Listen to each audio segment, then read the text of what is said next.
94.7 KSKU. Welcome into the Matt and A-Rock Show. We're online, mattandarock.com. Talking this morning with filmmaker George Pappy Jr., the name of his film, Few Options, starring Kenny Johnson. If you recognize the name Kenny Johnson. If you don't recognize the name, you probably do, but you definitely recognize the face. He starred in Sons of Anarchy. He stars in Sons of Anarchy. He starred in Saving Grace and The Shield over on FX, Saving Grace, of course, on TNT. And George Pappy Jr., the writer, producer, and director of the film. George, I think this is such a great premise for the film and such a rare premise. So many times we see films dealing with law and order, but we don't see what happens when somebody gets out of prison.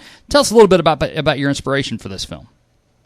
Well, I think I mentioned some months ago when we talked, there's been in the last couple of years a lot in the news about those mandatory sentences they were forced to hand out in certain drug cases, but that came largely out of the mid-'80s.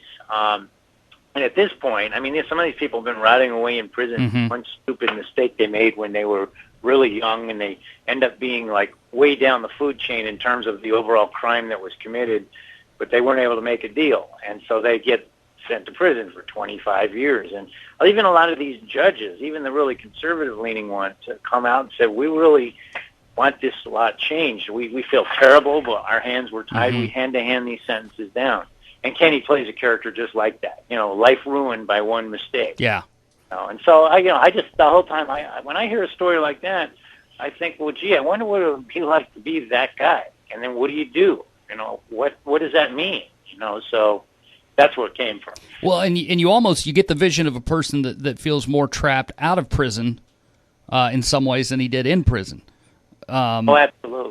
You know, and I was also fascinated, and we talked to Kenny a while back, and you both at the same time, and you've told us this before, but how Kenny researched the role. He actually went and spent some time in a jail during the daytime hours. Oh, yeah, I think they would lock him up for as long as 4 or 6 hours sometimes. He also spent a lot of time in there with guys that had been in for 20-plus years, discussing specific things like how do you deal with women when you get out? You know, some guy told him, and Kenny played it this way. It was just brilliant. That I can be the toughest guy in the world amongst other guys. But you get me in front of a pretty girl, and I'm like a 5-year-old. I don't know what to do, you know? Wow. Just little things like that. He really researched it, and he really brought it to the role. It's just there. Well, and I remember you talked about Laura San Giacomo being in the movie, and of course people know her from Saving Grace and the TV comedy Just Shoot Me. But she was in a scene where I don't want to give too much away, you said he tries to buy a bus ticket. And tell me I love that idea. Here's a guy just got out of prison trying to buy a bus ticket, but he can't even buy a bus ticket.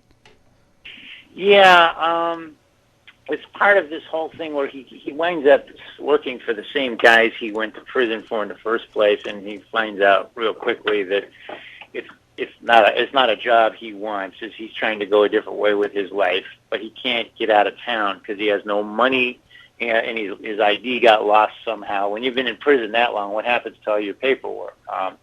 And the idea is that he got out unexpectedly because of a budget cut, and he didn't have time to plan for needing to get a Social Security card or an ID, and they won't sell him a bus ticket without the ID. Now, I'm not sure if that's really true. I know if you go to the airport, they certainly won't sell you something.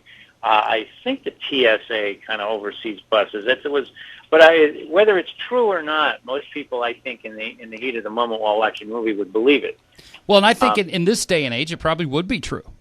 Yeah, it was not clear, but it's believable enough. And so it's just one more thing he tries, and it doesn't work out. She won't sell him a bus ticket because he tries at the end to show her his prison release papers, which is when she kicks him away from the desk.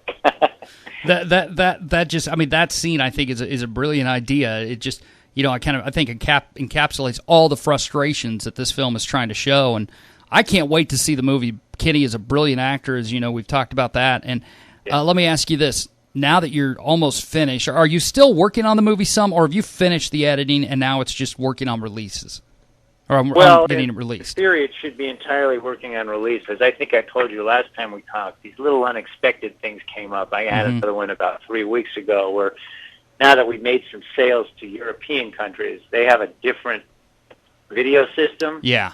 What ends up happening is you have to take the original sound that you use for the American version of the movie and basically speed it up a little bit. So it's imperceptible, but you need to do it to match the video. And And I got these frantic calls about 3 weeks ago that, see, when we had the sound done, including the sped-up version of the sound, we didn't have the European version of the video to match it to. Mm-hmm. And then when the house finally did that last month, it turns out they didn't quite line up, so I spent this frantic week and a half running around trying to get people from the sound house to come back from vacation to fix it so we could deliver to, the several European buyers that we've delivered to so far. So, little things like that are still coming up here and there. I keep hoping that this will be the last time, but it always seems like there's something new, Well, George, I can't wait to see the movie, and I promise you this, you and I have talked a long time. I definitely think we become friends over this time, and I can't wait to see it. And wherever it is, I'm going to make sure I see it.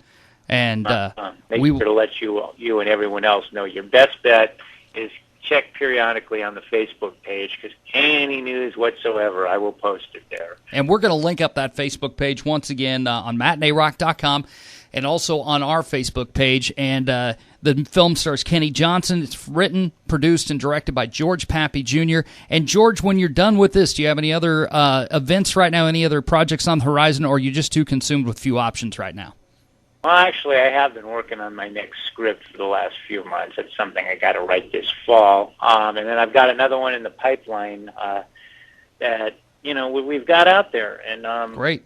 I think it's going to be a while before, here's the difference. I'm not making another movie with my own money. So we're trying to raise money phase this time. Yeah, I don't blame you after some of the frustrations you shared with us. And we appreciate it, George. Please keep us posted on any future projects you have as well.